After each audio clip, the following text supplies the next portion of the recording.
لله رب العالمين والعاقبة للمتقين والصلاة والسلام على سيد الأنبياء والمرسلين محمد وعلى آله وأصحابه وأزواجه وذرياته وأهل بيته أجمعين إلى يوم الدين. أما بعد فأعوذ بالله من الشيطان الرجيم. بسم الله الرحمن الرحيم. إن مثل عيسى عند الله كمثل آدم.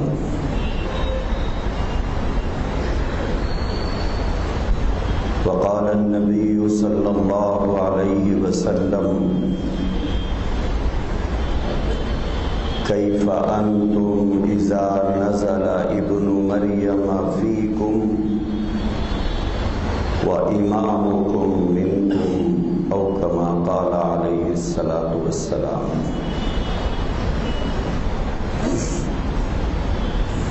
قابل احترام بزرگوں، ملت اسلامیہ کے غیور نوجوان فرزندوں،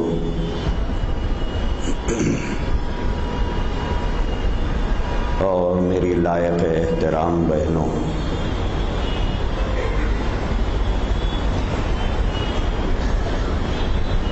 جس ملک میں ہم لوگ رہتے ہیں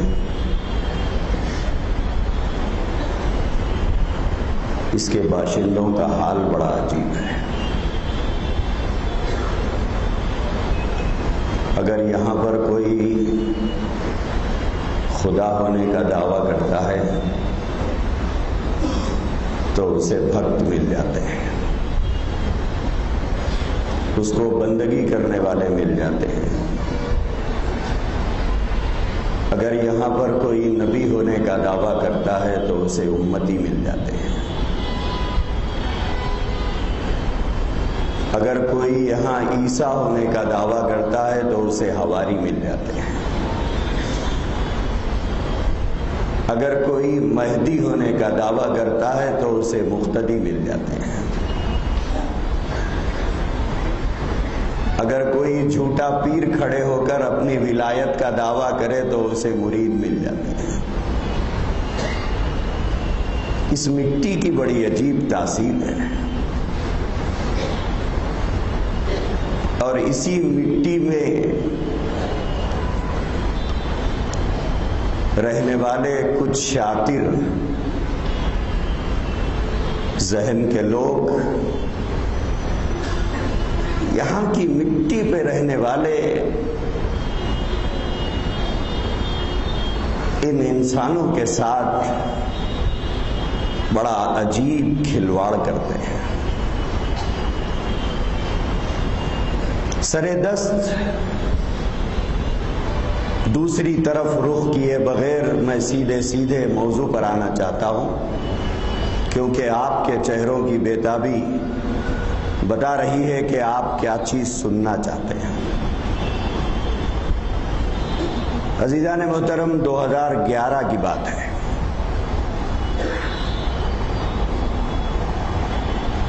مجلس تحفظ ختم نبوت کے دفتر پر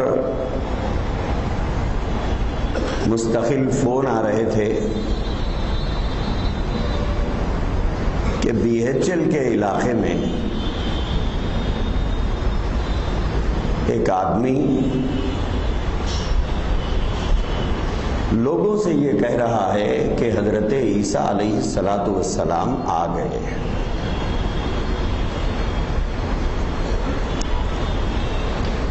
اس بات کو پھیلانے والا عبد القادر نامی ایک نو مسلم ہے، جو رہنے والا دراصل بھونگیر کے علاقے کا ہے، اور اس نے آ کر سکونت اختیار کی BHL کے علاقے میں. جب ہم لوگوں کو پتا چلا تو مجلس تحفظ ختم نبوت کے اور شہر کے کچھ علماء کرام BHL کے علاقے میں پہنچے. جا کر وہاں پر اس سے گفتگو کرنا چاہی تو اس نے فرار اختیار کیا.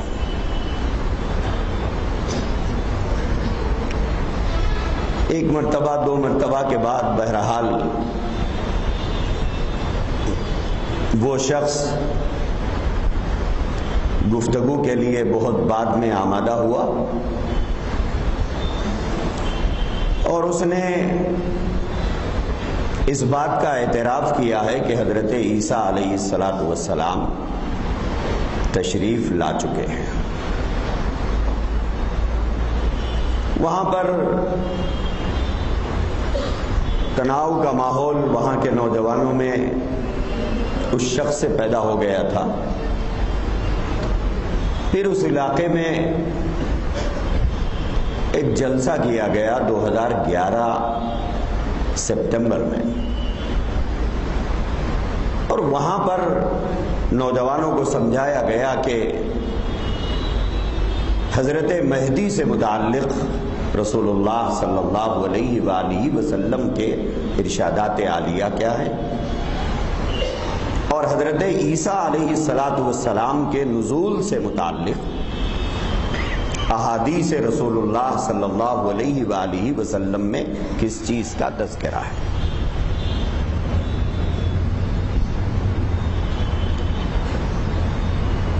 دو مہینے گزرنے کے بعد، بلکہ ایک ہی مہینہ گزرا،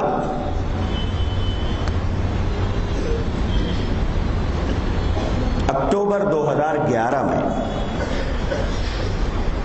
ہم لوگوں کو اطلاع ملی تھی کہ اسی عقیدے کو رکھنے والا کہ عیسیٰ علیہ السلام آ گئے ہیں، اور وہ عیسیٰ شکیل بن حنیف کو کہہ رہے ہیں، وہی عقیدہ رکھنے والا آدمی اپنے افراد خاندان کے ساتھ حج کو جا رہا ہے.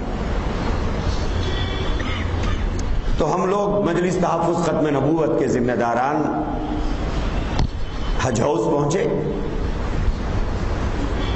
اور حج کمیٹی کے ذمہ داروں سے ہم نے اس شخص کا نام پیش کر کے کہا کہ یہ شخص اس قسم کا عقیدہ رکھتا ہے، لہذا اس کو حج کو جانے سے روک دیا جائے.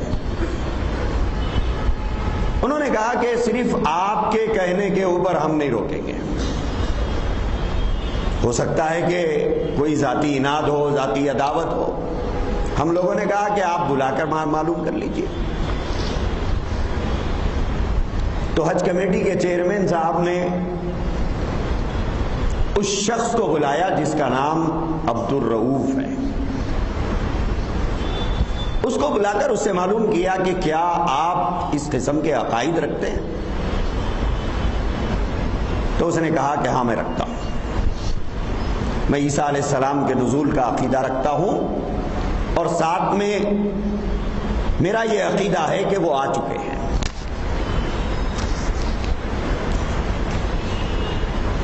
اس وقت میں اس کو سمجھانے کی کوشش کی گئی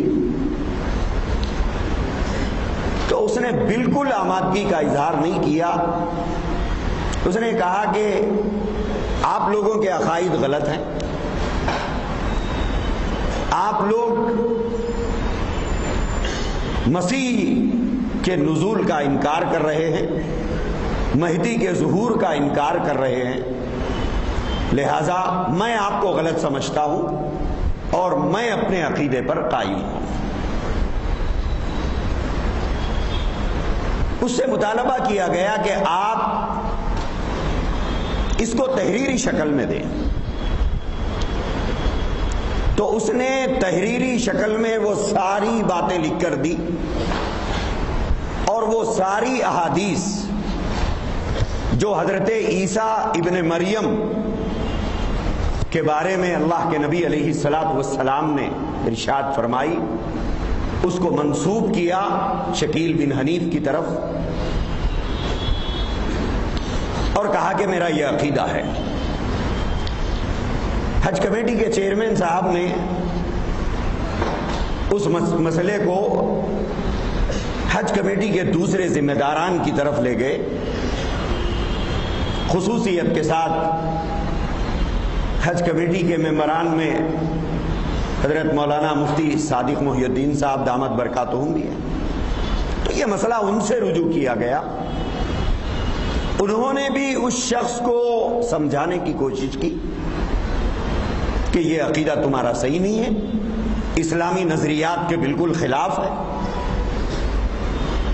اس کے باوجود وہ ماننے کے لیے آمادہ نہیں ہوا. تو حج کمیٹی کے لوگوں کے لیے بڑی آزمائش کا وقت تھا وہ کہ کیا کیا جائے. ایک طرف اس کے یہ عقائد، اگر ہم اسے روک دیں تو ہم قانونی زد میں آ سکتے ہیں. لہذا اس کی اسی تحریر کو سن 2011 میں جامع نظامیہ روانہ کیا گیا. حضرت مولانا عاقل صاحب رحمۃ اللہ علیہ کا مدرسہ دارالعلوم حیدرآباد کو روانہ کیا گیا، اور اسی تحریر کو حضرت مفتی صادق محی الدین صاحب دامت برکاتہم کی جو دارالقضاء ہے مصری گنج میں، وہاں روانہ کیا گیا. روانہ کر کے ان سے جواب طلب کیا گیا کہ اس طرح کے عقائد رکھنے والے شخص کو کیا حج کے لیے جانے کی اجازت دی جائے. تینوں جگہوں سے یہ فتویٰ آیا کہ اس طرح کے عقائد کا رکھنے والا کتاب و سنت کا مخالف ہے، اور اس طرح کے عقائد کا رکھنے والا دائرہ اسلام سے خارج ہے. اس فتوے کے آنے کے بعد غالباً 8 نومبر کی تاریخ ہے 2011 کی، منصف اخبار نے سرخیوں کے اندر اس خبر کو چھاپا تھا، اور اس کو اور اس کے افراد خاندان کو حج کو جانے سے روک دیا گیا. جیسے ہی اس کو اور اس کے افراد خاندان کو حج کو جانے سے روکا گیا تو یہ مسئلہ ان کے خاندان میں تھوڑا الجھ گیا کہ بھئی مسئلہ کیا ہے، آپ کو کیوں روکا گیا؟ کہ آپ کا نام اخباروں میں آیا ہے اور آپ کسی نئی عقیدے کے ماننے والے لوگ ہیں. ان افراد کے گھرانے کی جو عورتیں ہیں وہ کچھ دیندار گھرانوں سے تعلق رکھنے والی لڑکیاں ہیں. یہ عبدالرؤوف نامی شخص اور اس کے بھائیوں کے پاس کے ساتھ جو خواتین ہیں یہ کچھ دیندار گھرانے کی عورتیں ہیں، لڑکیاں ہیں. لہذا مجلس تحفظ ختم نبوت نے 2011 میں ان لڑکیوں کے گھر والوں سے رابطہ کیا کہ آپ کی بیٹیوں کے نکاح کا مسئلہ ہے اس وقت میں، کیونکہ مسئلہ ایمان اور کفر کا آ گیا، کیونکہ آپ کے داماد اب اسلام پر باقی تو نہیں رہے. شہر کے نامور مدارس کا یہ فتویٰ آپ کے دامادوں کے سلسلے میں ہے، لہذا آپ حضرات سوچ کر فیصلہ کیجیے. غیرت مند مسلمان ہیں وہ لوگ، ہم انہیں دل کی گہرائیوں سے سلام کرتے ہیں. انہوں نے اپنی بیٹیوں کے سسرال کو جا کر اپنی بیٹیوں کو اپنے گھر لا لیا اور کہا کہ اب ہماری بیٹی آپ کے ساتھ نہیں رہ سکتی، اس لیے کہ تم نے دامن اسلام سے اپنا تعلق توڑ لیا ہے اور ایک نئے عقیدے پر آپ قائم ہیں. جیسے ہی ایک ہی گھر کی 3 بہویں چلی گئی، پھر دوسرے 2 گھروں سے 2 لڑکیاں چلی گئی، اس طرح 5 خواتین اپنے شوہروں کو اسلام اور ایمان کی محبت میں چھوڑ کر رخصت ہو گئی اور اپنی ماؤں کے گھر پہنچ گئی. تو ان کے گھروں میں تھوڑا بھوچال آ گیا تھا. اس کے بعد تحقیق میں وہ لوگ پڑھے کہ آخر مسئلہ کیا ہے، تو پھر ان کو مسئلے کی نوعیت بتائی گئی کہ اس طرح مہدی اور مسیح ہونے کا ایک شخص دعوے دار ہے، یہ اس کے نہ صرف ماننے والے ہیں بلکہ یہ اس جھوٹے کی نبوت یا مسیحیت یا مہدویت کی تبلیغ کرنے والے لوگ ہیں۔ اس وقت میں لڑکیوں کے ماں باپ نے اپنے دامادوں سے مطالبہ کیا کہ اب آپ ہماری بیٹیوں کو نکاح سے باہر کر دیجیے کہ ہم اپنی بیٹیوں کو روانہ کرنے والے نہیں ہیں۔ مسئلہ 2011 میں طلاق تک آ چکا تھا، لیکن جب انہوں نے دیکھا کہ صورتحال سنگین ہے، گھر بکھرنے کے امکانات ہیں، تو اس وقت میں انہوں نے پھر علماء کرام کے سامنے بیٹھ کر، مجلس تحفظ ختم نبوت کے ذمہ داروں کے سامنے بیٹھ کر گفتگو کی اس موضوع پر۔ قرآن و سنت کی روشنی میں انہیں بتایا گیا کہ مہدی کا ظہور ہوگا، یقیناً ہوگا، لیکن کہاں ہوگا؟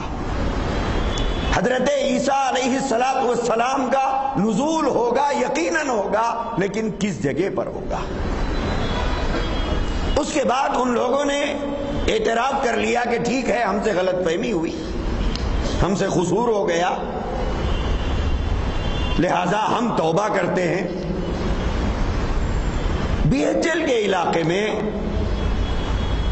بیرم گڑے کی کمان کے آگے سب سے پہلے اکتوبر کے مہینے میں جلسہ کیا گیا، نومبر کے مہینے میں یہ حج کو جانے کا واقعہ پیش آیا، پھر اس کے بعد بہت دن تک یہ مسئلہ نزاعی چلتا رہا، اس کے بعد انہوں نے توبہ کرنے کا اعتراف کیا، انہوں نے باضابطہ لکھ کر ہم لوگوں کو دیا کہ ہم سے غلطی ہو گئی، ہم توبہ کرتے ہیں، ہم اعتراف کرتے ہیں کہ ہم سے قصور ہو گیا۔ اس کے بعد بھری محفل کے اندر میدک اسٹیل کے بازو میں ایک مصلی ہے جہاں پر وہاں کے لوگ نماز ادا کرتے ہیں، اس جگہ پر ان سارے افراد کا پھر سے تجدید نکاح ہوا، ان کا پھر سے نکاح پڑھایا گیا۔ اس کے بعد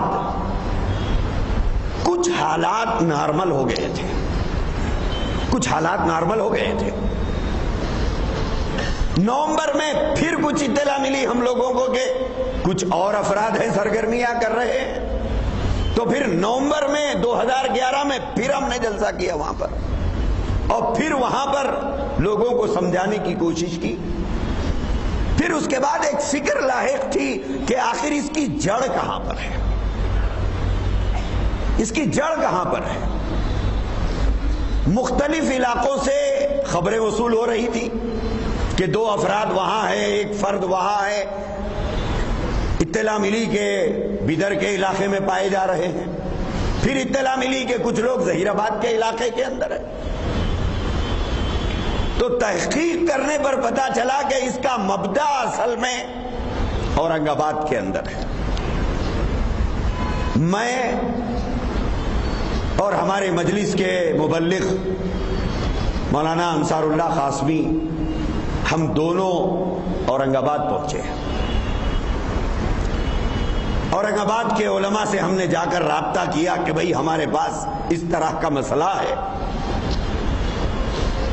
اور ہمیں پتا چلا ہے کہ ان کا مرکز یہاں پر ہے، ماجرا کیا ہے آخر، آپ لوگوں کو کچھ واقفیت ہے؟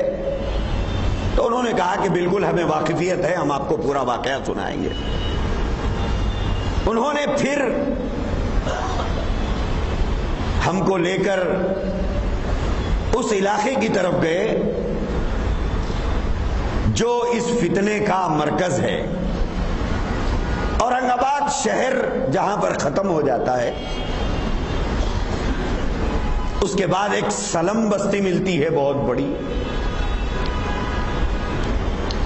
سلم بستی کے ختم ہونے کے بعد ایک بہت بڑی زمین ہے جس کے اوپر چیدہ چیدہ مکانات ہیں کہیں کہیں پر، اور باقی ساری زمین کھلی پڑی ہوئی ہے۔ ان لوگوں نے ہم سے کہا کہ آپ کو ہم لے جائیں گے لیکن آپ کسی سے گفتگو نہیں کریں گے، کسی سے بات چیت نہیں کریں گے، یہ شرط ہے ہماری۔ ہم نے کہا ٹھیک ہے چلیے۔ تو انہوں نے ہم کو اس بستی سے گزارا جہاں پر میں نے خود اپنی آنکھوں سے دیکھا ایسی بڑی بڑی داڑیاں، سروں پہ ٹوپیاں، ان کے چھوٹے چھوٹے بچوں کے سروں پہ ٹوپیاں، ان کی معصوم چھوٹی 7-8 سال کی بچیاں، ان کے سروں پر اسکارف بندھا ہوا۔ ایسا لگتا ہے کہ دین و شریعت کے بڑے پابند لوگ ہیں۔ وہاں سے انہوں نے اس بستی سے ہم کو گزارا، اس کونے سے اس کونے میں ہم پہنچے تو جہاں ان کی آبادیاں ختم ہوتی ہیں اس کے بعد ایک سڑک ہے، اس کے پیچھے ایک مدرسہ ہے۔ وہاں مدرسے میں ہم لوگ گئے، ان لوگوں نے ہمارا تعارف کرایا کہ بھئی یہ لوگ اس تحقیق کے لیے آئے ہیں، آپ لوگ کچھ رہنمائی کیجیے۔ تو ان لوگوں نے بتایا کہ یہاں بستی کے اندر یہ جو لوگ ہیں یہ کسی سے ملتے نہیں ہیں، یہ کسی سے ملاقات نہیں کرتے ہیں، یہ کسی سے بات چیت نہیں کرتے ہیں۔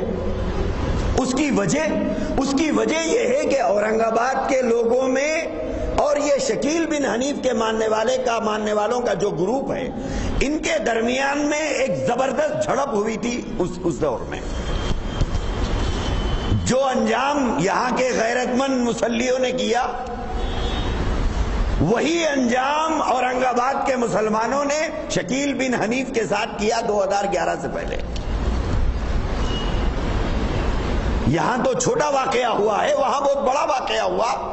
ان کی دکانوں کو جلایا گیا، ان کے کچھ مکانات کو جلایا گیا، اس کے نتیجے میں بہت زیادہ دوریاں مسلمانوں میں اور شکیل بن حنیف کے ماننے والوں میں پیدا ہو گئی۔ تو اس مدرسے والوں نے ہم سے یہ بتایا کہ اس واقعے کے بعد سے ان کا شہر کے کسی لوگوں سے کسی قسم کا کوئی رابطہ نہیں ہے۔ البتہ لوگوں کو گاڑیوں میں بھر بھر کے راتوں میں لاتے ہیں۔ رات کے اوقات میں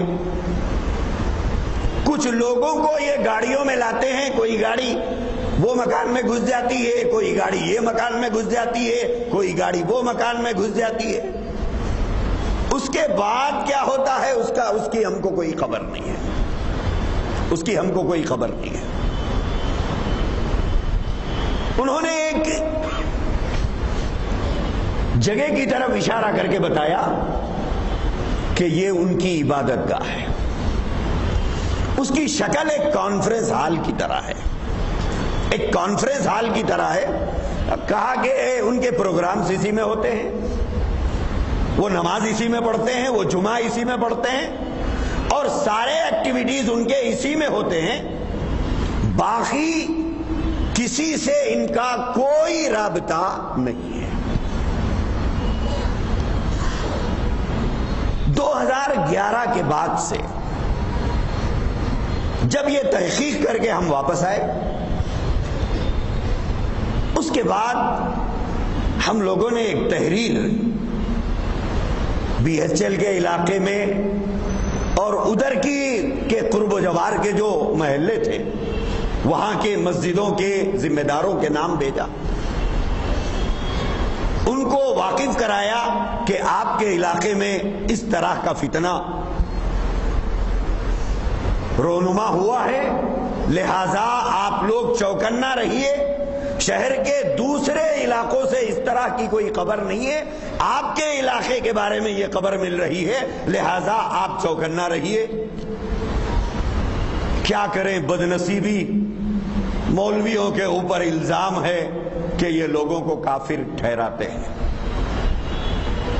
لوگوں نے ایسے ہی نظر انداز کر دیا، ہماری تحریر کو لے جا کے کچرے کی کنڈی کے حوالے کر دیا۔ جیسے ہی لوگوں نے نظر انداز کیا تو ان کو تو موقع ہی مل گیا۔ اب اندرونی طور پر وہ کام کرنے لگ گئے۔ ہم بار بار BHL کے علاقے کے لوگوں سے رابطہ کر رہے تھے تو پھر اطلاع ملی کہ نہیں صاحب، ایکٹیویٹیز تو ہو رہے ہیں لیکن کھلے کھلے انداز میں نہیں، ڈھکے چھپے انداز میں ہو رہے ہیں، ظاہر نہیں ہو رہے ہیں، نظر نہیں آ رہے ہیں۔ ہم لوگ مستقل ان سے رابطے میں تھے اور یہ کہہ رہے تھے کہ آپ ان کے اوپر گہری نظر رکھو۔ پھر 2-3 مہینے پہلے ہم کو اطلاع یہ ملی کہ بنڈلگوڑے کے اندر، چندرائن گٹے کے آگے کا جو علاقہ ہے بنڈلگوڑا، وہاں کچھ نوجوان ہیں اور وہ نوجوان انجینئرنگ کالجز میں پڑھنے والے کچھ بچوں کو یہ باور کرا رہے ہیں کہ حضرت عیسیٰ آ گئے۔ اور پھر اسی دوران ہم کو معین آباد کے علاقے کے انجینئرنگ کالجز کے بارے میں اطلاع ملی کہ وہاں کے انجینئرنگ کالجز کے اندر یہی فتنہ وہاں پر بھی ہے۔ تو پھر یہاں جو نوجوان بنڈلگوڑے کے علاقے میں تھے ان سے رابطہ کرنے کی کوشش کی گئی، تو جس مکان میں یہ نوجوان رہتے تھے دراصل یہ بہار کے رہنے والے ہیں جو پڑھنے کے لیے یہاں آئے ہوئے ہیں۔ جس مکان میں یہ لوگ رہ رہے تھے مسلکن وہ صاحب ہم سے الگ مسلک سے تعلق رکھتے ہیں، تو اس مکاندار اس گھر پہ بار بار لوگ جا رہے ہیں کہ بھئی فلاں صاحب ہے کیا، فلاں صاحب ہے کیا، تو ان کو ذرا بھنک پڑ گئی کہ ہماری تحقیق میں لوگ لگے ہوئے ہیں۔ مکاندار نے جب ان سے پوچھا کیا بات ہے بھئی، لوگ آپ سے آپ کی تحقیق میں لگے ہوئے ہیں، بات کیا ہے، ماجرا کیا ہے؟ تو انہوں نے مکاندار سے کہا کہ مول صاحب بات دراصل یہ ہے کہ وہ تبلیغی جماعت کے احباب ہیں، وہ تبلیغی جماعت کے احباب ہیں، ہم کو جماعت میں نہ نکلنے کی وجہ سے بدنام کر رہے ہیں، ہم جماعت میں نہیں